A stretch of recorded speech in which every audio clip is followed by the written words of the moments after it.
Last month, I organized a small performance and research experiment in New York called Embodied Perception Lab. At the end of the event, I gave a short talk about why I started this project. And recently, I've been thinking a lot about one simple question. Why does the body matter? We often think we understand the world through our mind, through the language as information and ideas. But before we explain something in words, the body is already responding. We feel tension, we feel attraction, we feel discomfort. Sometimes we know something is wrong before we can explain why. As a dancer, I've experienced this again and again. The body is not just a tool that carried out what the mind decides. For me, the body is where perception, memory, emotion, and question begin. This is what led me to explore embodiment, to ask how we experience and understand the world through our bodies. And I wanted to record that talk again here as a starting point for sharing this research. As artists or simply as human beings, I think many of us keep asking the same question. Why do we keep making the art? Why do we keep expressing ourselves? So when I was very young, I just wanted to make something cool.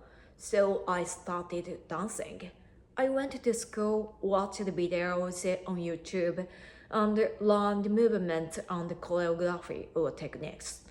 But every time I showed my work to my director, he would simply to say, well, it's not interesting, or what are you actually trying to say?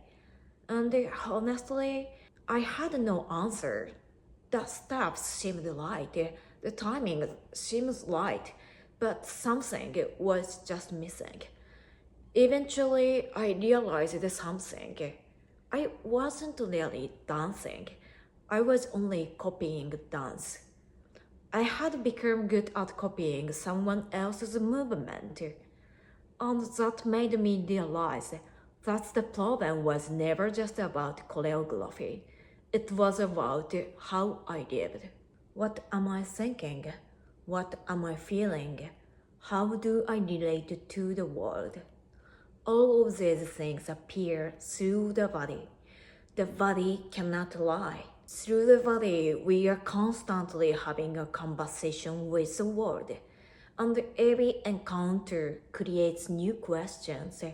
What moves to me? What makes me uncomfortable?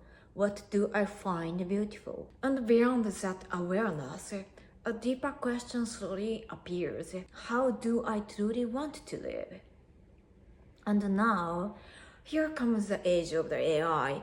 Actually, I love the AI. I use it almost every day, and they are really useful. So, but if I ask to the AI, what do I want? Or what will make me happy? It can give me a very convincing answers.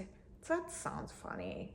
But what wasn't funny is what happens if we stop asking our own questions? If AI can give us the instant convincing answers, why should we struggle with uncertainty? Why stay with difficult questions when an answer is immediately available?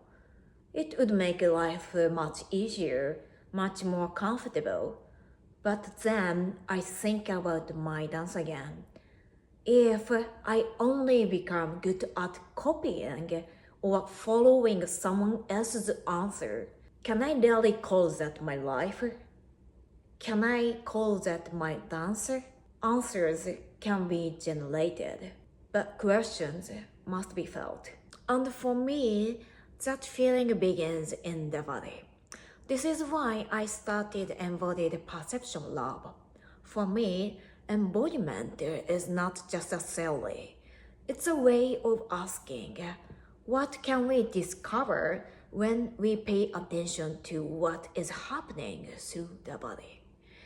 art gives us a space to stay with the questions that emerge from within us. And by sharing the art, perhaps those questions can begin to emerge in you too. This is something I'm still researching through performances, movement, and my own life.